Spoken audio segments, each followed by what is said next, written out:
Isaiah Henry, welcome to Las Vegas, Thank my you. friend. Good So to be here. glad we could finally do this after about a month and a half, 2 months of going back and forth a little bit. We made it happen. We made it happen. We made it. Isaiah is a legend in the association management industry. He is the CEO of Seabreeze Management and also the founder of his recently formed nonprofit, People Are the Wealth Foundation.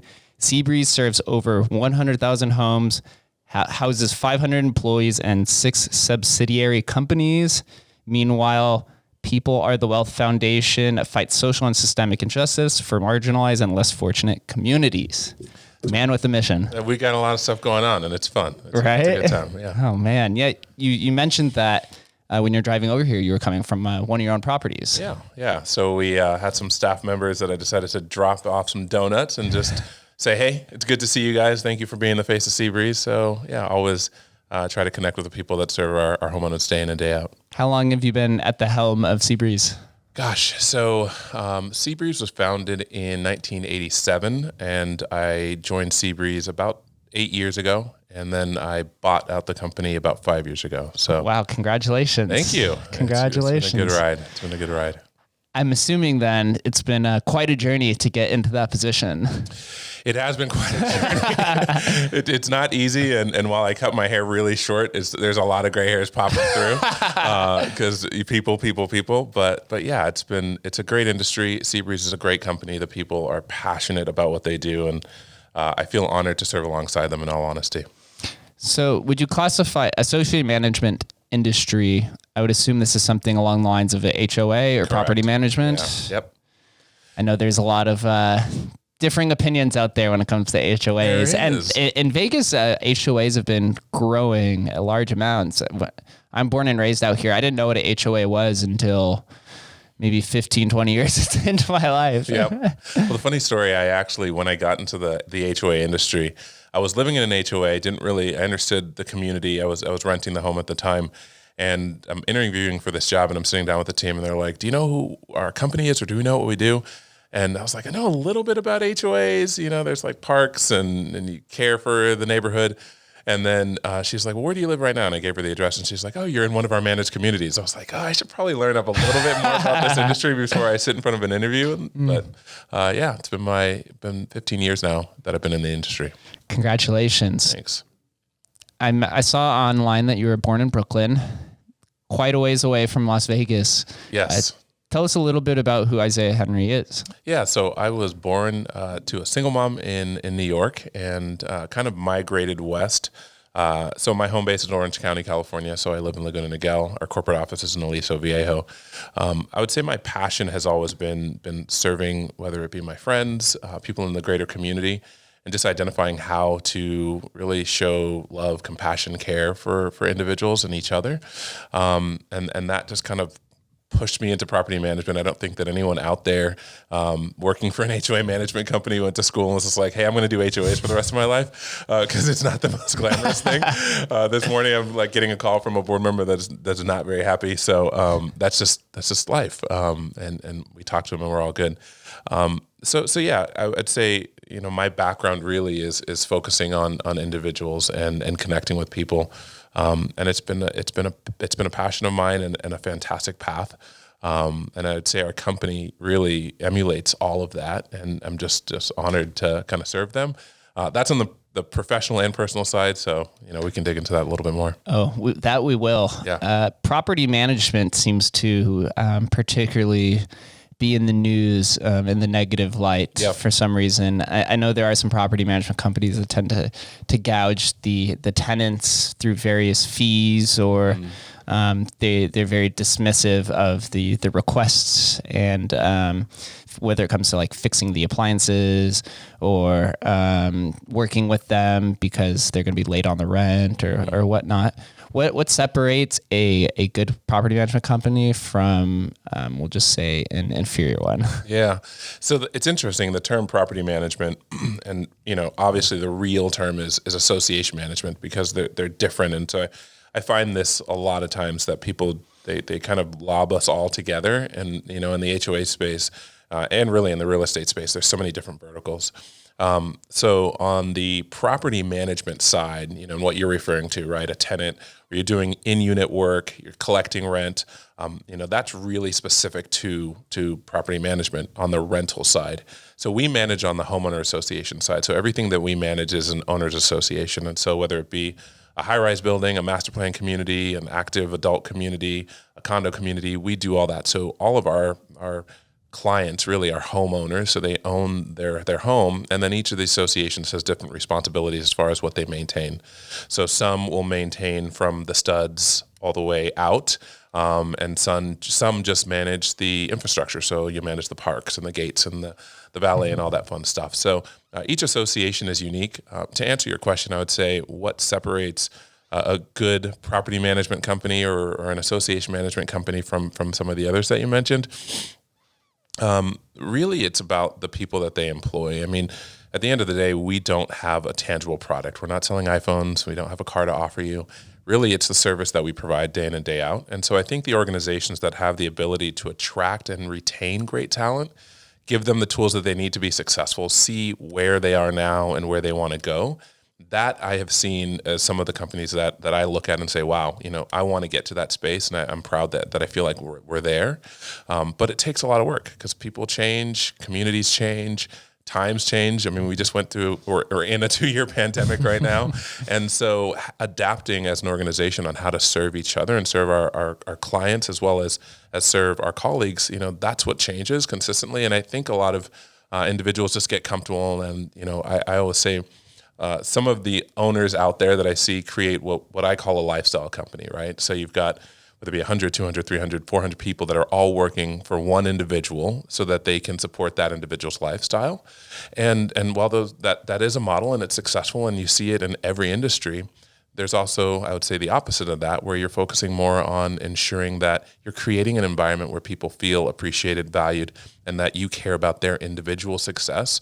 And then in turn, they care for the organization's success. So that's been our secret sauce. It doesn't sound that secret. It sounds like it should just be every day. But yeah, it's been successful for us. What type of community would you say what type of community has the most challenges when it comes to an HOA? Is it a large community, like a large gated community, like something out in Summerlin? Is it a 70-story high-rise building, something like the Martin, or is it somewhere in between?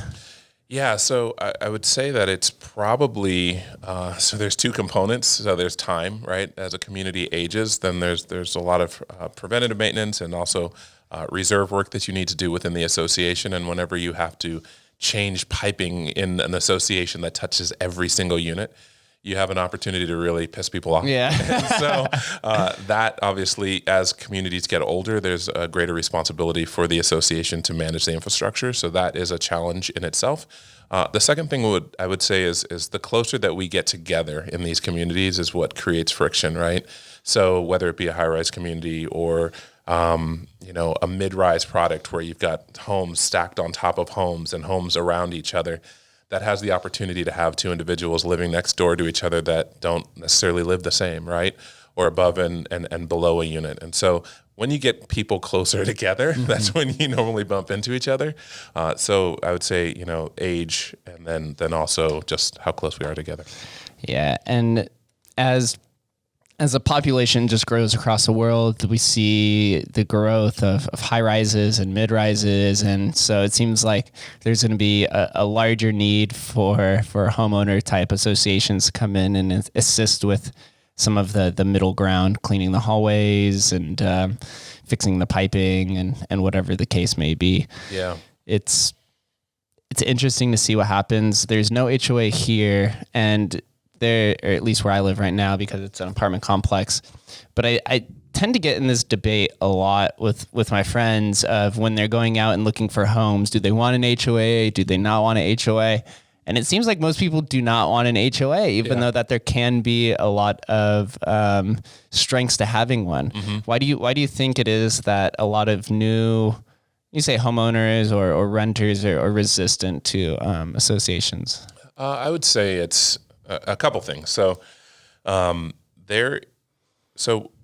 a lot of communities right now, so whether it's the city of Las Vegas, a lot of the communities in California, they don't have the infrastructure to support communities like they used to build. So before, you put in a plot, the developer would go in and build a couple homes, the city would maintain the streets, they would maintain all the infrastructure, the developer would walk away with a lot of money, and that was the formula. Now, cities don't have the resources to be able to manage a 400 to 500 unit project and put in all that infrastructure for developers. So they're mandating that an HOA has to be created. I would say that people, the negative side of HOAs is, okay, so, I pay my dues. Let's just say they're $300 a month.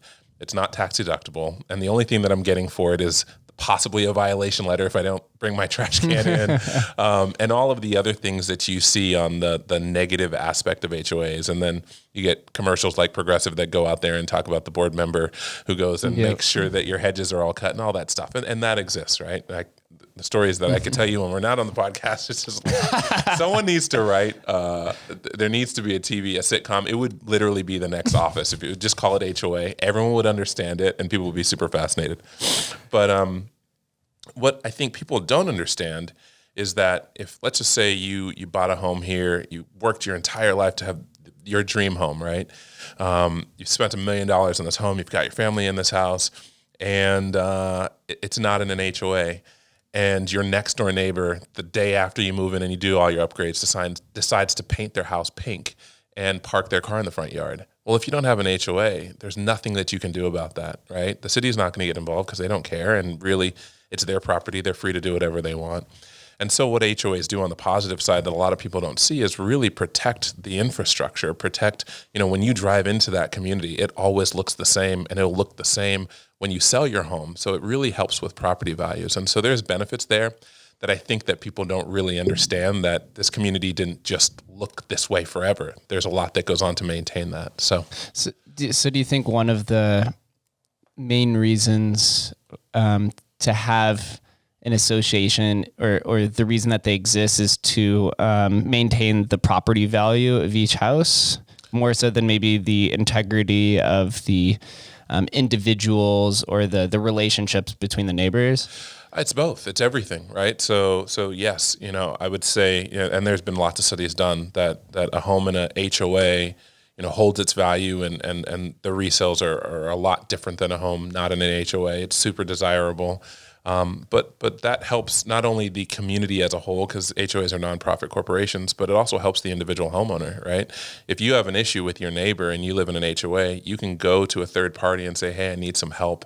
I need to help mediate this, right? If there's a nuance that someone is doing, you have like kind of a guideline that we all say, hey, when we bought into this community, we agree that we're going to abide by these specific rules, and there's enforcement in that. And so it protects really the individual. It also protects the entire infrastructure, but it protects the community for 30 years from now. So there's also the reserve side, right? So if you look at, a large condo complex and each individual homeowner is living there and doing their thing, and 30 years later we have to replace the entire roof.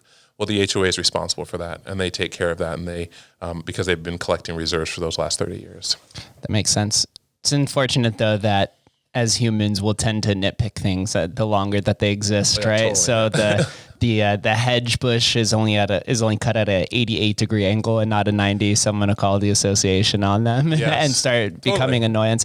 Are there any preventative mechanisms set into place of neighbors who maybe lean on the HOA too much or call them for repetitive requests even though they might not be needed? Yeah, so I would say just like everywhere in the world, it's general populations that live in homeowners associations. It's not a special group. And so you're going to have everything that you deal with normally in regular human-to-human interaction.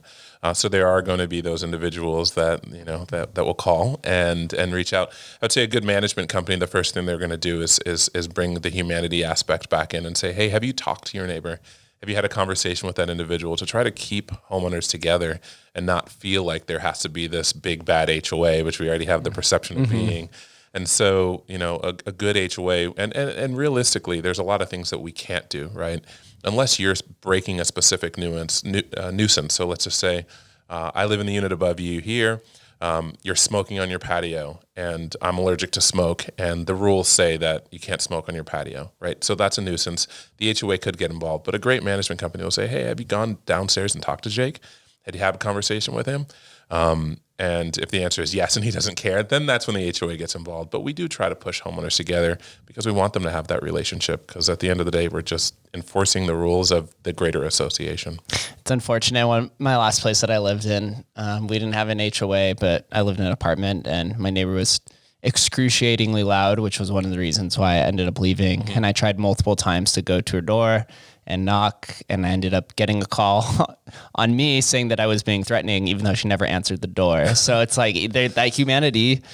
Unfortunately, I know before technology was much easier, from how my parents explained to me, a lot of like cul-de-sac barbecues and the neighbors and everybody hung out together. But now everyone kind of wants to like stick to themselves and disintermediate from any type of human interaction unless it's through a screen. Totally. That's very true, which is crazy. I've seen, it's interesting.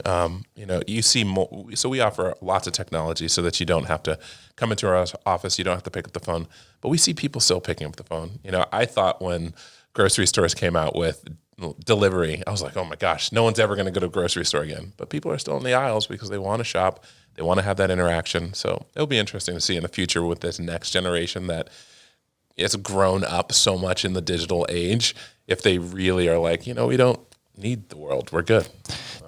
I don't know if you saw, but Chipotle did this marketing tactic. You call it experiment in one of these digital worlds where you could go up to this like virtual Chipotle and order Chipotle, and then it would be delivered to you in the real world. I didn't see that. Yeah, that's cool.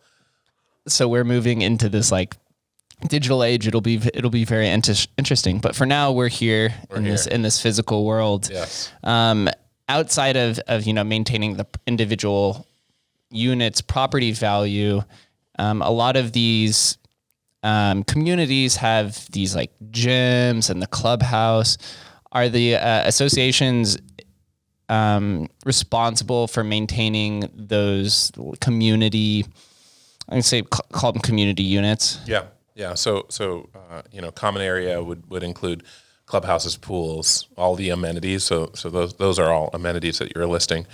And so, yes, the HOA is responsible for managing the vendors that clean them, keep them in shape. And then also, as the community ages, we would help with the reserve work to get things replaced and repaired, just to keep the community looking as beautiful, hopefully, as when it was when people moved in.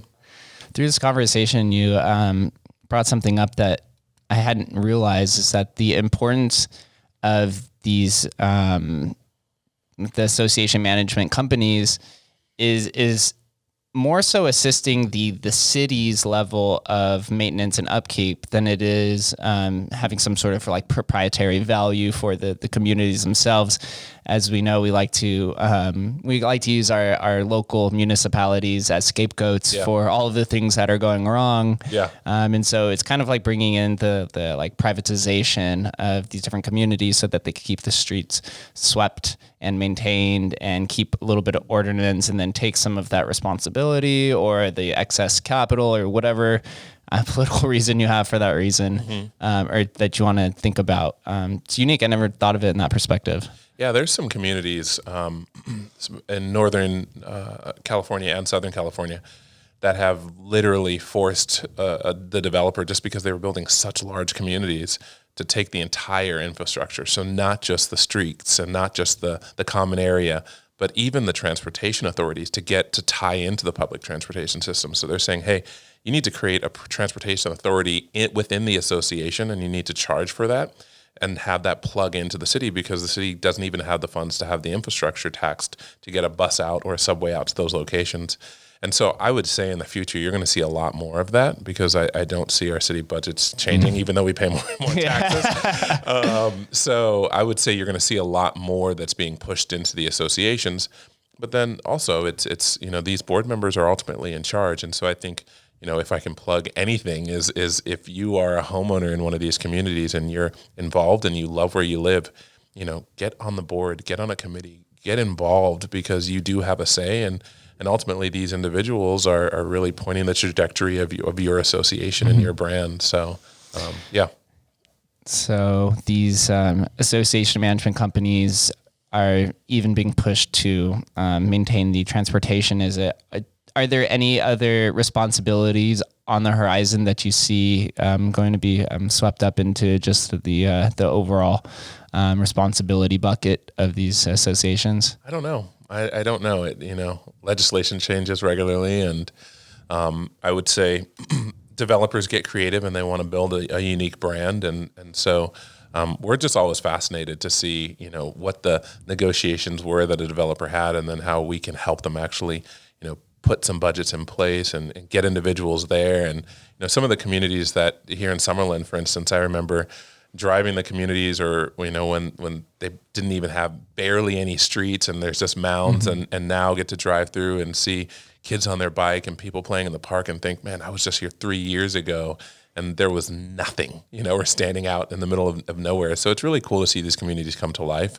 But it'll be interesting to see what more cities and are pushing onto the associations to maintain.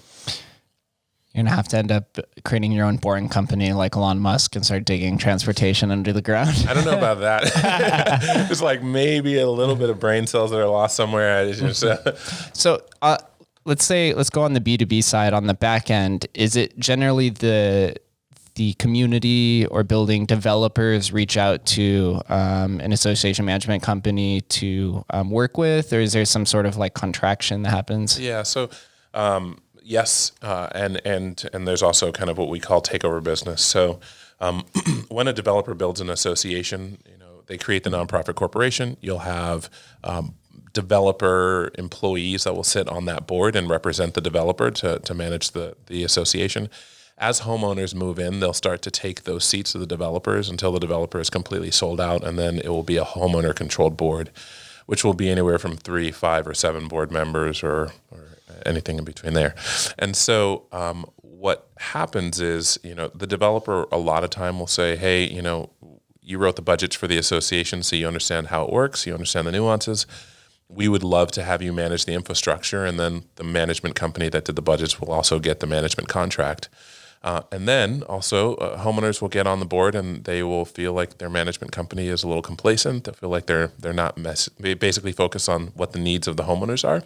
And so they'll ask to go out to bid. And so those 3, 5, or 7 homeowners have the ability as the board to go out and request an RFP. And so our company, I would say, has grown both from working with developers on the forehand, so building associations, and then also takeover business. We've got a lot of takeover business.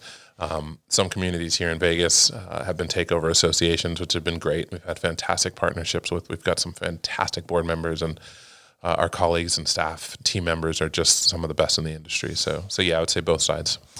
Sounds like as the communities grow, people management is almost more important than the management of the properties. Totally. Everything. I mean, if you look at the words for Seabreeze, it's people, performance, passion.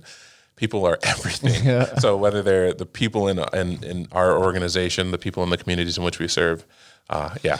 And as we know, when there's a structural hierarchy of power or decision making, some sort of like political ramifications are kind of tied to it. I'm just interested, what happens when there's like a very heavy disagreement between a bunch of the board members, and then maybe those 7 people who sit on the board cannot work together, and it's hindering the progress of the overall community? What generally happens then? That never happens. Yeah. No, right. I was like, whoa, what? It's like, no way. Because they all work in harmony, and they're all moving in the same direction. No, it's people, right? We're all individuals, and we're focused on what we want. And there are, disagreements, and so it happens. And I would say a healthy board will bring it to vote, and that's why they're odd numbers. So there's the 3, 5, 7.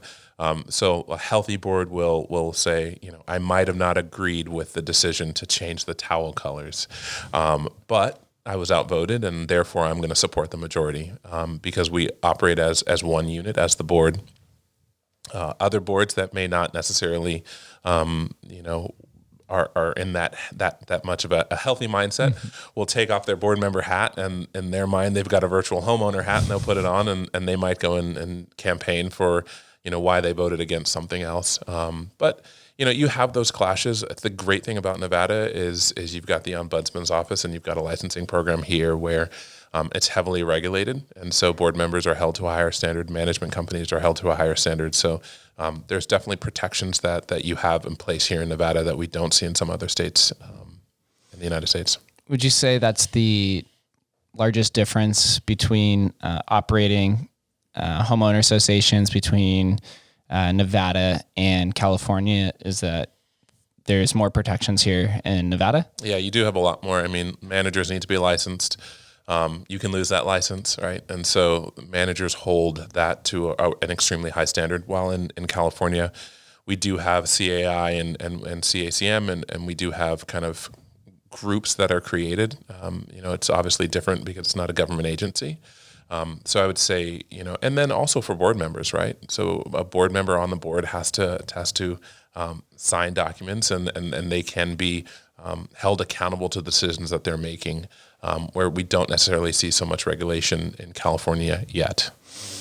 Which is quite funny because I always see California as like the most heavily regulated on every single thing that happens. At least that's what they show in the media. That's what I said, yet. Yeah. You never know. You never know. It's coming. So just looking at Seabreeze Management, 500 employees, over 100,000 homes. We talked about Nevada, California. Does the company extend to any other states? Yeah, so we're in Arizona and we are in Boise, Idaho. So I hear that's a very large and fast developing area. Boise is growing very fast. Yeah, I know. I want to visit out there. And what type of subsidiary companies underneath? Was it like an insurance company or something? No, so they're all HOA management companies. So the Seabreeze umbrella has a couple of different brands of management companies that we identified have fantastic cultures, and we want to bring them on and kind of have their legacy be our legacy. And so there's 4 different companies out there that all roll up under the Seabreeze umbrella.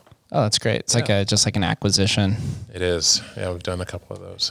Would you consider, this is just because I have no idea about association management companies, would you consider a Seabreeze a large association management company, middle ground, or kind of on the growing end? There's a lot of management companies out there. When I look at our competition, I'm like, I didn't even know there's this much interest in the space. So I would say we're definitely not a smaller company. I would consider us a mid-sized company. There are, large national firms out there. One of them is publicly traded. Number 2 and number 3 are privately held.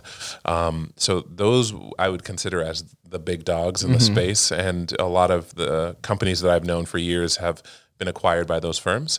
But if you look at kind of underneath those 3 companies, there really isn't that many companies of, when you look at over 500 or 600 or 700 associations and 100, 200, 300,000 homes under management. So we would fall somewhere in that top 20 just because of our size, which is crazy to me because, 7 years ago, we had 147 employees and we were managing under 30,000 homes. So it's been some rapid growth. Wow! So you've tripled, almost quadrupled over the time of your leadership. Yeah. That's incredible. It's been hard.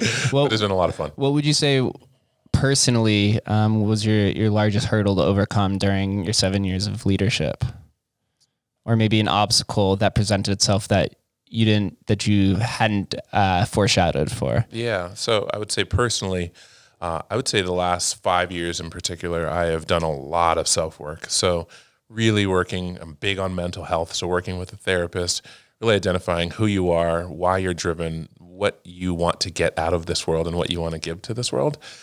So personally, I would say I was always driven to be successful, but I didn't think that how much internal work was necessary to really take things to the next level. I would say, to answer your question, one of the things that I was, so on the HOA side, I was always under the impression that to be a great leader, you just had to find people that were like you, because I thought I was a superstar and we would all just do superstar things and we would just change the world. And what I realized is each of our communities is so unique and so different. And each of the colleagues that choose to work at Seabreeze is so unique and different with their own stories and lives and passions, right? And stuff from the past that we all bring into the office. And so being comfortable knowing that there's going to be a variation in the level of service that we have to offer our clients, because we can't have a one size fits all. If Isaiah is managing every community, I guarantee we would not be the size we are today. And so really saying, we have to really vary our management style. And there's going to be certain clients that are going to love this person, and there's going to be certain clients that are going to love that person. And that person needs to be inspired by this type of leadership, and this person is not inspired by Isaiah's type of leadership. And so having a lot of that, the flexibility to say that this is not a one-size-fits-all model. We manage unique associations with unique people, and therefore we need to support them uniquely. And so for me, getting comfortable with the knowing that, like, okay, I don't really have a pulse on everything all the time. And if I'm the smartest person in the room, then we're not going anywhere fast. I can get us in some direction, but I can't get us everywhere. And so just being comfortable saying, hey, you own this. And that means that, we might fail, and I'm okay with that because we're going to learn from those lessons. And letting people lead out is something that's been huge for me. And I would say it's allowed us to everyone talks about attracting talent. Very few people talk about how do you retain great talent, right? And how do you create an environment where people can grow and have all the aspirations of their lives, even if they want to move across the state, across the country.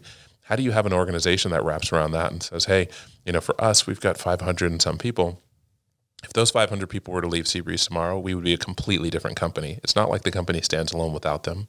And so having that vulnerability to say, hey, this is who we are. You guys are all that we are. And you hold that in your hand. And so you get to choose when you pick up the phone or when someone walks up to your front desk, the impression that they are going to have of our organization. So you represent all 500 of us with just the gentleman I saw today, who when I walked into the front desk, he said, hi, good to see you.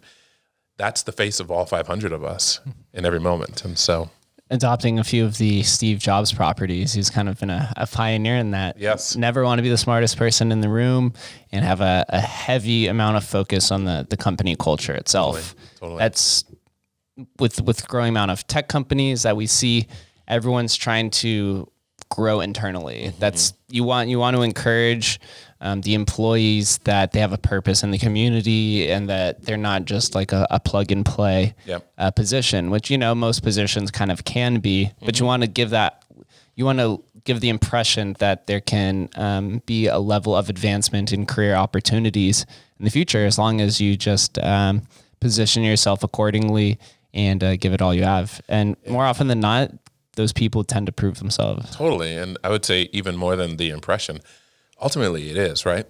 So if you're building a healthy environment, these people truly are the culture, and they can they can move it in any direction they want. The only thing that I have control over is how I treat my colleagues, how I treat, our our colleagues and our homeowners. Like, that's the only thing that I have control over. The rest is out of my hands. As I'm sitting here having a conversation with you, we've got 500 people that are serving clients out there in multiple locations, right? And so they have a choice right now to do anything that they would like to our brand. And then they also have a choice on if they're excited about where they work and they want to advance the mission of Seabreeze, that means there's going to be greater opportunities for them and their friends and their family members in the future. And so I think giving them it's giving people their power back. I mean, that's what I wanted. When I worked for a lot of these other firms, I felt like, I worked really hard and I had great ideas, but ultimately I felt like I worked for that company and I was disposable and they could get another me. And those are all true things. They could get another me tomorrow. I was disposable. I was working for a company. But I would love if that organization would say, hey, we want to pursue you. Where do you want to go? What's important to you? What does your future look like? And then to partner with me to see if we can get there together. Company culture, leadership, that's what separates a lot of us apart. You did mention that you love giving back, and you told me before we started recording that you actually had just recently opened up your own nonprofit, People of the Wealth Foundation. Tell us a little bit about it, the idea, and what it's like starting something of your own. Yeah. So at Seabreeze for years, we've, I'd say over the last 3 years, we looked at the end of the year and we had fantastic numbers, and we were like, we're not just going to roll into another year. Also taxes, right? So we thought we have a unique opportunity here to give back. And it's surprising when you send an email out to an organization of 500 people that that says, hey, if you have a need, or if someone in our greater community has a need, or if one of your family members has a need, let us know. And if we have the ability, we'll try to meet that need. It was shocking to hear some of the stories and to know that these individuals walk into the office with some of the biggest smiles. They kill it in the marketplace, and you would never know that they're carrying the burden that they're carrying. And so that really just, the first year we did that, it was just shocking. And I was so honored to be able, that they would trust us with their stories, because I know for every one, there's probably two out there that, like me back in the day when, I didn't have all my stuff together, I never would have asked for help, and I would have quietly I quietly sat in my struggle. And so we thought, gosh, there's a really unique opportunity here. How do we do this on a larger scale? And so we did the same last year, and the numbers grew, and the stories were there, and yeah. So this year we said, we want to make it larger than Seabreeze. We want to get outside of the organization. We want to have other people in the community come be a part of this vision to truly give back. We're not taking anything from it. We just want to go and find ways to help people in need. And so one of my best friends, his father used to tell him all the time the term "people are the wealth." He's from Kenya, and kind of, that's what they would say there. And so I called him. I said, "Hey, can I use that? Can I take that? Because it truly is everything that we do. People are the wealth, and without them, we have nothing." And so we founded the foundation last year. And it's great. We're going to do a lot of really cool stuff. We're a little early in kind of articulating the plans, but it will be all around what we're already doing at Seabreeze, and just bringing it to a larger scale, helping people in need. We'd love people to come alongside us in that journey, not only on the financial aspect, but maybe they want to be the ones that administer love and care to somebody through the resources that we've been able to collect. So, yeah. Foundations and nonprofit organizations are more than just contributing funds. Totally. It's allocating time. Yeah. That's what volunteers are for. It's what makes up a lot of these charitable organizations. And it's tough to find sometimes those who match the same views and perspective on what you're trying to contribute towards. Yeah. We've been really fortunate. We've got a great board of passionate people that care, and they want to make a difference in the world. And so if we're given an opportunity to do so, why not now? We're not guaranteed tomorrow. Is that going to be headquartered primarily out in California? It is, yeah, but it will be in all of our regional offices. So everywhere we serve, we'll have an opportunity to have resources from the foundation. And so, and then we'll also be partnering with people across the United States and even worldwide, really, to partner in, whether they want to collect or receive funds. And so we're in the process of doing all of our marketing. We're going to get the website put up, and we'll take requests from anyone that possibly just needs someone to see them. I've had on a handful of nonprofit founders, and I've heard through almost all of them that it's quite a pain in the butt to set up a nonprofit organization. I'm curious on if your experience matches theirs. Yeah, it wasn't easy. We had a fantastic law firm that did a really, really, really good job. And I looked at both, is it the time to create a private foundation, or do we want to go a donor advised fund? Donor advised funds have a lot to offer, and I have nothing to say negative about them. And I heavily was almost there.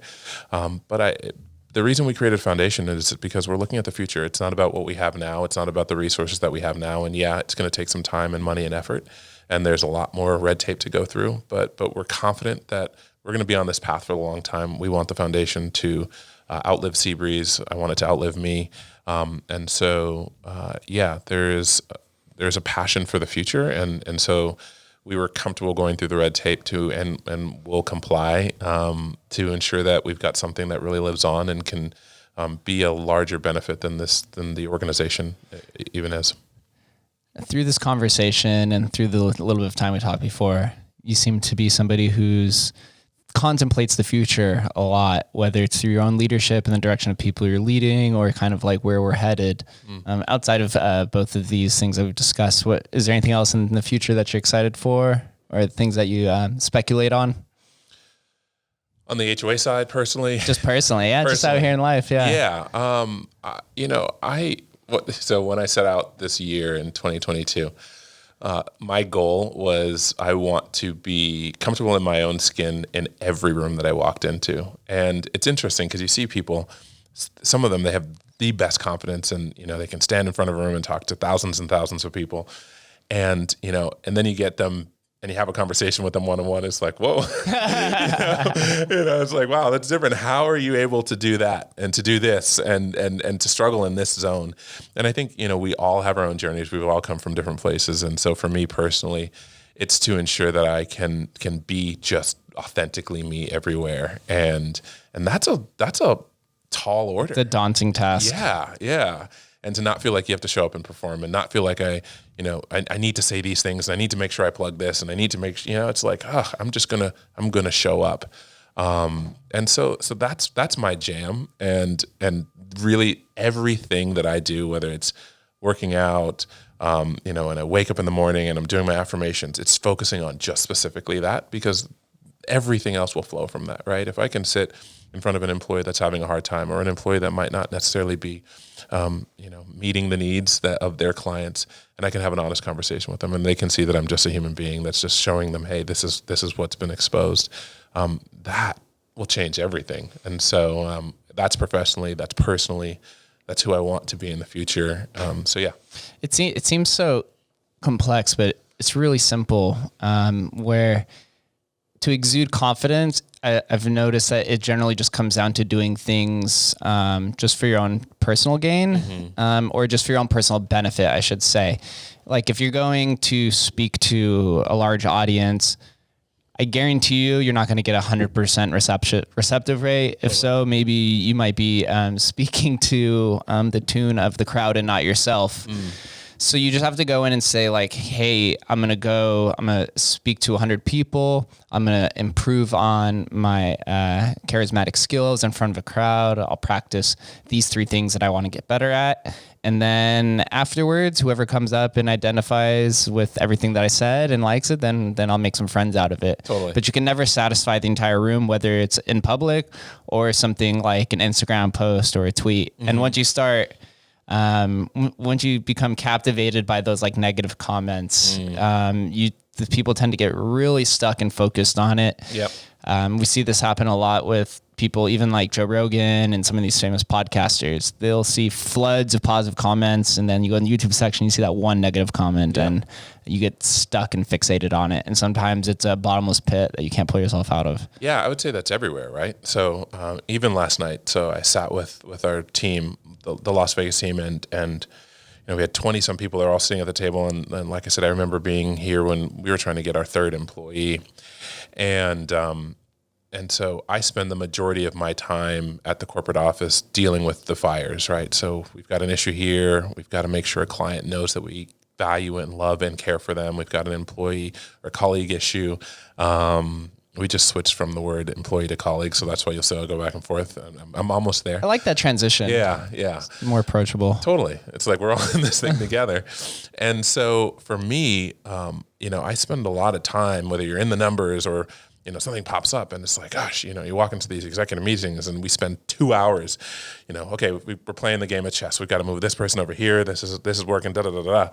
And you don't really get an opportunity to just sit down and be like, holy cow, like you sit with the staff. And it's like, no, this is really what it's about. And so it's easy for me. My vision of the organization is like, gosh, we've got so much to do. We've got so much to work on. And then I sit down at dinner with this team and I'm just like, we're doing everything right now. Like we are in it. You're in the moment. In that moment. And so I think we all need those reminders, So when you wake up, I'm sure when you first wake up before the coffee's poured, if you drink coffee like all of us, you don't. I don't drink coffee. Wow, you might be one of the first CEOs that I've met that does not drink coffee. Yeah. I get hyped. It's just like I'm super nervous. I got like I feel like, and when I do drink, and I'll drink coffee in the afternoon, but it's probably like maybe once a month. And I have nothing against coffee, but if I have like 2 cups of coffee in the morning, by 11 o'clock, I'll be sitting there. My heart will be racing. I'll be nervous. I'll be sweating. It's like, I can't do this to myself. So. I'm the complete opposite now. Okay. I'll have like a headache, sweating. Like, oh my God, I'm never going to get through this day. The withdrawals. The caffeine withdrawals are by far worse than like any alcohol withdrawal I've ever had before. Dang. Like, Jesus Christ. So let's say you roll out of bed, you realize you start going through the mental checklist of 4,000 things you have to do. How do you structurally organize that in your mind to not feel overwhelmed of being a CEO of a company that manages 500 people? Yeah. So I'm big on morning routines. I wake up, and so before, the first thing that I would do is check my phone, because we've got 500 people, but we also have 500 some clients, which each of our clients usually has, let's just call it an average of 5 board members. And each of those board members are our bosses, and they can fire us at any time, fire me at any time. And I care deeply for that responsibility and that trust that they've placed on me. And so the first thing that I would do is I'd scroll that email box or look for the text, did something happen at one of our properties while I was sleeping? And so I don't do that anymore. I don't use my phone as an alarm clock, because then it's just a reason. Oh, I have to have my phone in here because I have to see it. People know how to get a hold of me. And so I just take, one of the most powerful things for me is, when you first wake up, it's 5, 6 a.m. and you're kind of like, all right, you're preparing to wake up and to really start focusing on what does that day look like for me. So that's when I'm doing my affirmations, and I'm still in bed, right? To just say, all right, when I've woken up, and these are the things that I want to focus on. This is the intention that I want to have out in the world today. And so I just focus on those things as I'm there and kind of in and out of sleep. There's some books about it, which I won't even remember on this podcast. But and then I'll get out of bed, and then I'll do some more kind of the scripted affirmations and some breathing work. I work out in the mornings.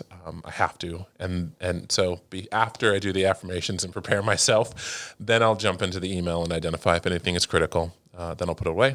I'll work out, and then I'll dive into the day. Gotta have that routine. Yes. I'm the same way. My routine is generally I'll wake up, and since I live primarily in the digital world, I take this standing table, I put it up all the way to the top, put my laptop up there, stand up and make sure I'm awake. And I try to put my phone across the room so that I have to physically stand up if there's an alarm or if I need to check that text or scroll through it. Yeah. Routine's important. I've been trying to get out. The social thing is hard. The scrolling, you find so much time. You're just scrolling, whether it be Instagram or Facebook, and it's just like such a waste, right? It's just. As a CEO, do you put any importance on social media interactions, like putting yourself out there? Obviously, you're on this podcast, but this world that we're moving into where the CEOs are now public figures, you need to be able to interact with not only your colleagues, but maybe some people who are interested in approaching Seabreeze. Yeah, so I this past year made a commitment to be more intentional on LinkedIn. Looking at some of the people that I highly respect, I think they contribute a lot to the community. And I would say, wow, we've got some cool stuff going on here. And what am I contributing? I'm just, receiving information. And so another one of my 2022 goals is to contribute more. And so I've been doing some work there. I've got some drafts of stuff that I'm going to start pushing out. So I'll definitely be there. I'm not a guy that really likes the limelight, so it's harder for me to say, hey, I have something really valuable and people want to consume it. But I've also been really blessed, and I'm super fortunate with the teams that we have and the boards that have trusted in us. And so I feel like there's a unique story there. It's funny because when I talk about it, and even the things that we've talked about today, it's like, this is not rocket science. Mm-hmm. It's pretty simple, but it's working, and I don't see a lot of it in the marketplace. And so maybe there is something unique about it. And although it seems simple, having those simplistic words come out of your mouth where people trust you, then sometimes it rings a bell. Yeah. We have this exercise a lot with some of the influencers and people we work with when we create NFT projects, that I'm like, we need to teach your community how to download MetaMask and buy ETH. I'm like, I can make one video and then just send it to all my clients, but they're not going to listen to me, even though me and you will both be saying the same words. It has to come from you because they trust you. And therefore, if they trust you and it sounds simplistic, then it just connects the dots much easier. Yeah. Yeah. It's interesting. It'll be one that I'm going to have to battle myself constantly to say, hey, we've got a message here. Things are unique. And I was super inspired last night. So we've got some momentum. Inspired out here in Las Vegas, baby. Yeah. Out here in Las Vegas. The content grind is weird because I was very resistant to content creation for a long time, even being a millennial myself. I always thought it was just kind of like a cop out and resisted it. But I realized, like, as this world becomes super hyper connected and then moving into this digital world, or for our employees, they want to hear more from us, even if it is information overload, because humans nowadays are receiving, I think the stat was like 100x or 1,000x more bits of information per day than 100 years ago. Wow. So we're just processing and analyzing information much faster, which means we're becoming we're already a consumption society in the United States, but that's of the physical material, but now it's becoming more of like the meta materials. Yeah. So Isaiah, we gotta get your mind to the paper. We're doing it. I'm there, and I guarantee you, if we talk a year from today, it'll be like, yeah, you're out there. We're seeing it. I'm gonna see Isaiah's gonna have a podcast here pretty soon. I'm not gonna. It's not my jam, but you'd be surprised. I've encouraged a lot of CEOs and founders of businesses to have a podcast, because then you don't have to go out and type, essays or whatever the decision is for content. Yeah. If somebody's interested in Seabreeze, they could just turn on the Seabreeze podcast. Totally. And listen to you. We've got some people at our company that would do fantastic at that. And I am not one of them. We've got some great thought leaders in the industry that could kill it. I don't know. I thought you did pretty good at this interview. I appreciate it. Yeah. As we come to the close, I always ask the same question to everybody, just to kind of hear what their opinion is. And you didn't give me the question beforehand, so right. Shh, don't tell them. What does Las Vegas mean to you? Las Vegas to me is I would say the town of opportunity. I personally, so our region grew in California pretty fast. We were there. Our corporate offices were there. Las Vegas for us was, should we reach out into that market? It's rapidly growing. We've got people that we already know and love and value there that are building communities. We see there's an opportunity. And so we got one opportunity with a developer here in the Valley. And we thought, all right, are we going to really dip our toe into the water? And we all piled into a car and went to the presentation. And as we were sitting in the airport, because this community was about an hour and a half outside of Vegas. As we were sitting at McCarran Airport, we got the call that we landed the community. And so we celebrated at the Wendy's. And we were just like, Cha-ching. Yeah, we're just super happy. And so then we were like, get back to the office, like, we need to figure this out. We need people out there. We've got a little bit of an office space through a connection that we have. And so we need to get there. And so I sent an email out to the company and I said, I don't know if anyone has thought about Vegas, but we've got an opportunity there. And we got emails back from people who wanted to leave California and relocate to Vegas. And so a couple of them did that. And then because we didn't have any staff out here, I personally was the one, along with a couple of other leaders, that would come out here week in and week out and just serve the community and serve Las Vegas and serve homeowners associations. And that community became another community. And so I feel like this valley for me has been a valley of real organic growth where we had nothing. And now I get to sit at a table of excited people that I feel honored to be a part of. And so I would say opportunity. Absolutely. Cha-ching, number one answer, always. Really? Everyone sees land opportunity. It's you could be anything you want in this town if you want to be a degenerate gambler, or you want to be a successful CEO, or a grinding startup founder, or a hustler at a nightclub who wants to start a podcast. It works. For all those who are listening or watching us on YouTube, where do I send them to follow you on LinkedIn or look more into Seabreeze? Yeah, so you can Seabreeze online, seabreezemgmt.com. You can find me on LinkedIn. If this is a year from now, please hold me accountable to all the posts that I'm going to be doing. Isaiah Henry. And and then also on LinkedIn, we're Seabreeze MGMT, and then all of the Instagram, Facebook handles are the same. Make sure all of you give Isaiah a follow and hold him accountable, because I sure will. I'm going to have to comment and say more thought leaders, more thoughts, more content. But until then, Isaiah, thank you for stopping by. For sure. You're definitely a leader who can simplify a message, but be very humble in your approach. And not many leaders exude those kind of attributes. So thank you. Yeah, thank you for your time. It was great. Thank you guys for listening. We'll catch you next time.